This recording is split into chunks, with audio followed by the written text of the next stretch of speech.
1984च्या शेतकरी आंदोलनातील हुतात्मा महादेव हिरा पाटील यांची पत्नी व हुतात्मा केशव महादेव पाटील यांच्या मातोश्री स्वर्गीय मथुरा महादेव पाटील यांचे नुकतेच निधन झाले।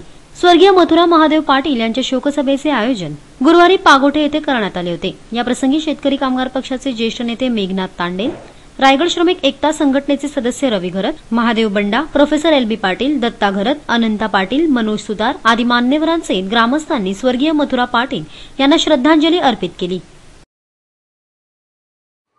स्वर्गीय मथुरा पाटील यांना आमच्या ग्रामस्थ मंडळातर्फे माझ्या कुटुंबातर्फे मी श्रद्धांजली वाहिली। परंतु मनामध्ये खेद आहे की ज्या हुतात्म्यांच्या जीवावर ठाणे बेलापूर पट्टी, उरण तालुका आणि पनवेल तालुक्यातील सर्व शेतकरी जे करोडपती झाले त्यांना मात्र या हुतात्म्यांच्या बलिदानाबद्दल अनास्था दिसून येत आहे। आम्ही याचा प्रत्येक दर 16 आणि 17 तारखेला घेतोय।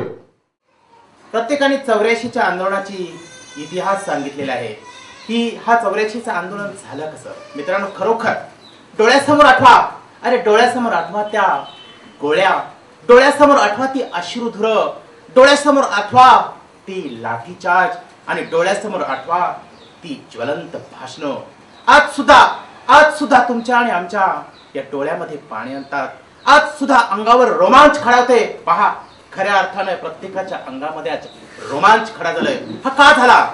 या होण्याचे मेन कारण आणि आपल्या प्रकल्पग्रस्तांचे लोकनेते दिबा पाटील साहेब यांनी ठरवलेलं नेटवर्किंग आणि या ठरवलेल्या नेटवर्किंग मध्ये या पागोट्याचे झालेले हुतात्मे, हे जर हुतात्मे झाले नसते तर कुठे ती जेएनपीटी आणि कुठे ते सेफएससी गोडाऊन, हे सर्व इतिहास तुमच्या समोर आहे। मित्रांनो, प्रत्येकाने आपापल्या इतिहास, आपापल्या 84चा इतिहास सांगितलेला आहे। मी आज या ठिकाणी एवढाच सांगतो की खरोखर या मथुराबाईंना मी मनापासून त्यांच्या नतचरणी, त्यांच्या चरणाजवळ मी नतमस्तक होतो। खऱ्या अर्थाने त्यांची इतिहास मी आज जेव्हा पागोट्या गावामध्ये विचारले, या मथुराबाई लोकमतातल्या होत्या, प्रत्येकाच्या सुखदुःखाला धावणाऱ्या होत्या, आपल्या ताटातून अर्धी रोटी देणाऱ्या होत्या। आणि अशा या मथुराबाई पाटीलना माझ्याकडून आज मनापासून त्यांना श्रद्धांजली। एक वीरमाता आपल्यातून गेली,